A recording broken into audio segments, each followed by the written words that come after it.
So one afternoon, I answered a call on the National Suicide Prevention Lifeline from a young man who was a senior in high school. It's likely one of 11 or 12,000 phone calls that I've taken on the Lifeline over the past 19 years.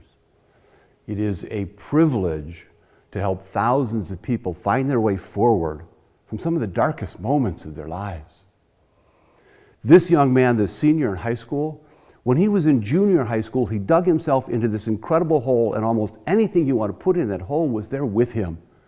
Drugs, alcohol, skipping classes, poor grades, bad influences in his life. Sophomore year in high school, he decided that's not who he wanted to be. So he literally clawed his way out of that hole. He got off the drugs and the alcohol. He got the bad influences out of his life. He went back to class and for 2 years compiled a really solid academic record. And now talking to me, he's applying to colleges hoping to get into a pretty good school. So I want to pause this story of determination and grit for just a moment and share with you an activity that I've done with thousands of people over the last 10 years. I asked them to look at this slide, these 40 or so words, descriptive words, both positive and negative, and I asked people to pick 2 or 3, maybe 4 words from this list that they would use to describe themselves, and to give people a few moments to do that. And after they have, I've said, now think of somebody in your life, a truth teller I call them, somebody who knows you and cares about you, somebody who's a positive influence in your life, and think of that person and imagine 2 or 3 or 4 words that they would choose from this list.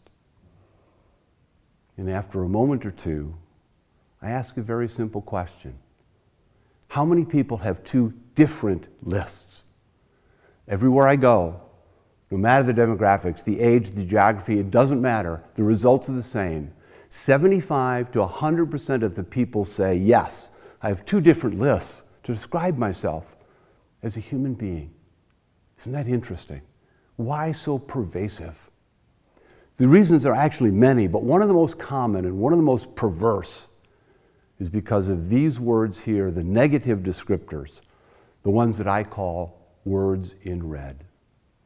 People everywhere, because they're still focused on mistakes they made and failures in their life, sometimes from years earlier, the words in red populate and infiltrate their self-description. And the story they're telling themselves becomes inaccurate and incomplete. The people who know us and love us, those people understand that we make mistakes. They can tell us a more accurate picture of who we are. The words in red seldom populate their self-description. I ask people all the time, have you beat yourself up in a way that you know is unfair? And so many people say, yes, I do that all the time. I ask people, have you said things to yourself that you would never say to another human being? And people say, yes, I have done that too. So let's return to this young man in high school and his determination and his grit. Imagine, if you will, the words that were occurring to me to describe this young man as we talked.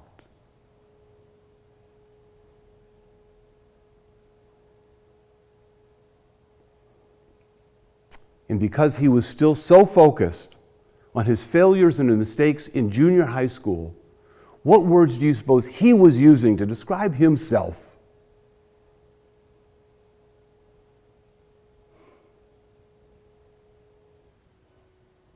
Words in red.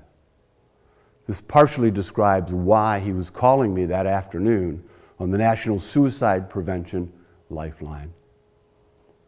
As I tried to help this young man understand why his story was inaccurate and incomplete, at one point I paused in our conversation and I said to him, I love you, young man.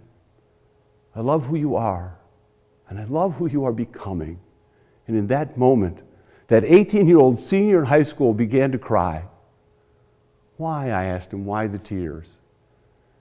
He said to me, he paused and he said quietly, he said, it's not because I'm sad. It's because you're the first person I can recall who ever said to me, I love you. It broke my heart. There was a 14th century Persian mystic by the name of Hafiz who once said, "I wish I could show you, when you are lonely and in darkness, the astonishing light of your own being."